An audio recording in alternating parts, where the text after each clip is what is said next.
All right, welcome to another edition of Skope TV on this Wednesday night, December 17th. We got a real cool guest on the phone, Mr. Bryan Weber. You may know him from the band Zoa, and he is also the founder of IndieOnTheMove.com. How you doing tonight, Bryan? I'm great, Mike. Thanks. How are you? Good. Where are you calling in from this evening? I'm calling in from Brooklyn, New York. All right, all right. So, Bryan, what was the inspiration that made you create IndieOnTheMove.com? It's a good question. I think the inspiration really came from my own experiences as a touring musician, as booking our own shows and traveling throughout the U.S. and Europe. We never really found one centralized location on the net where you can find venue information with the associating booker and how to contact him or her. So we just decided, for the benefit of us and maybe others along the way, we'll put this on one location and see what happens from there. Wow, that's great. Can you briefly explain how IndieOnTheMove.com, how it works? Absolutely. It's open source. It's primarily a venue database, so anyone can go on and get the information, whether it's club address, booker's name, booker's contact. But for those who choose to create an account, there are 2 or 3 benefits that really help out the website and will help their booking process as well. Some of them are they get the ability to rate and review all of the clubs based upon their experiences from the artist's point of view, and also from an audience point of view if they want. Another benefit that comes from creating an account is that you're able to send out booking requests, emails directly from IndieOnTheMove.com. Wow. So you don't need to go through your own outside email system, whether it's Gmail or AOL. And you also get a whole set of tools within your profile that help you keep your booking process in check, whether it's keeping notes for yourself or setting your favorites to certain clubs that you have or want to contact. Wow. So this might be a pretty obvious question, but have you been using Indie on the Move to benefit your own band, Zoa? Oh, I sure have. That was the first thing I did. Got out on there, and we actually are wrapping up booking our winter tour, which will start next month. So it's been a great asset so far. That's great. So since launching the site, who have you seen, that have been really using the technology and the website as a whole? We've gotten a lot of traffic so far from artists, which we definitely expected. But surprisingly, it seems like a lot of smaller booking agencies and boutique bookers throughout the U.S. have really garnered an interest as well as club owners and club bookers. They've actually been surprisingly participating in the website, hopping on there and making sure all of the information that we believe is correct is in fact correct and up to date. So that's great. Wow, that is pretty cool. So as a musician, what would you say is one of the toughest aspects of putting together a tour, and how can Indie on the Move, bring that together? Well, that's a difficult question. There are so many tough aspects of it when you're independent and you're trying to do it for the first or second time. Probably number 1 is contacts. You're going in blind. You don't know any of these bookers at all. They don't know you.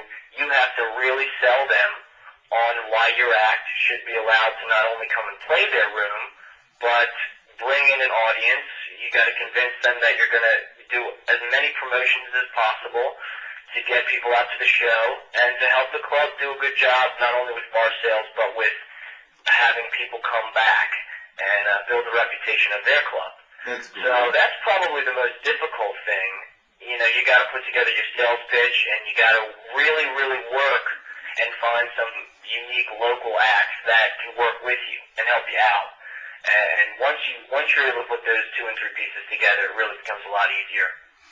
So if you're talking with investors per se, what would you say your business model is? How does the site generate revenue? Our site generates revenue strictly from advertising.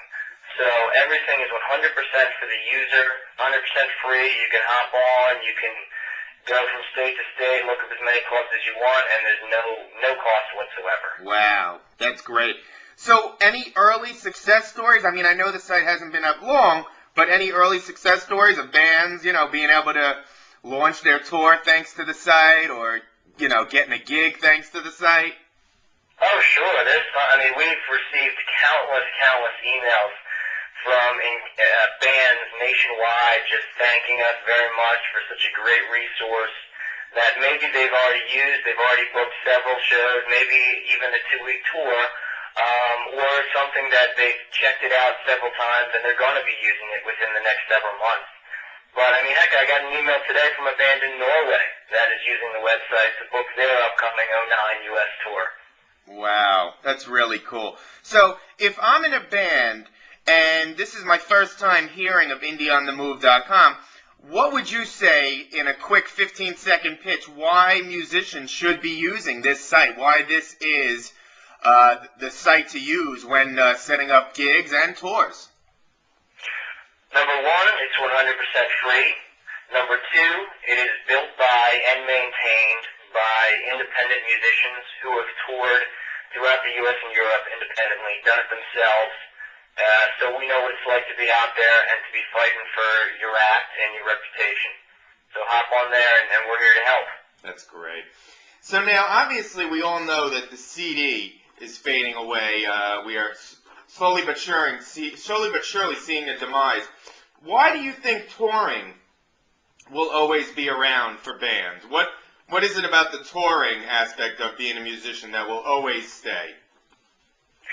Well, for me, playing the live show is really one of the most addicting features of being a musician.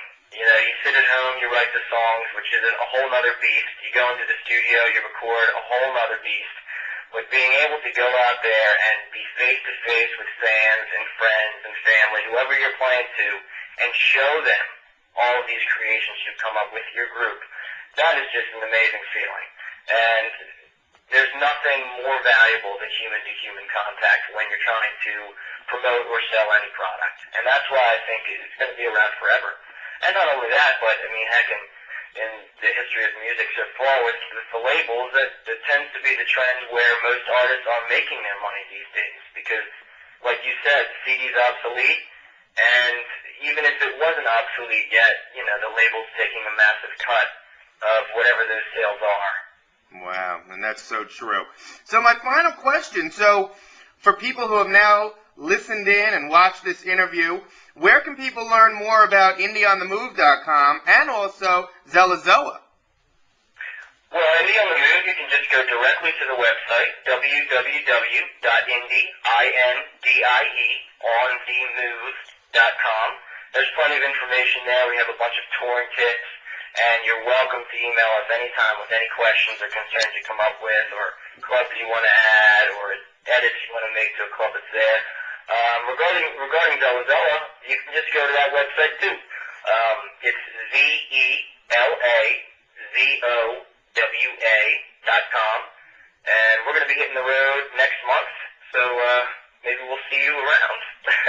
That sounds great. Well, there you have it, folks. You just heard it from the horse's mouth, the founder of IndieOnTheMove.com.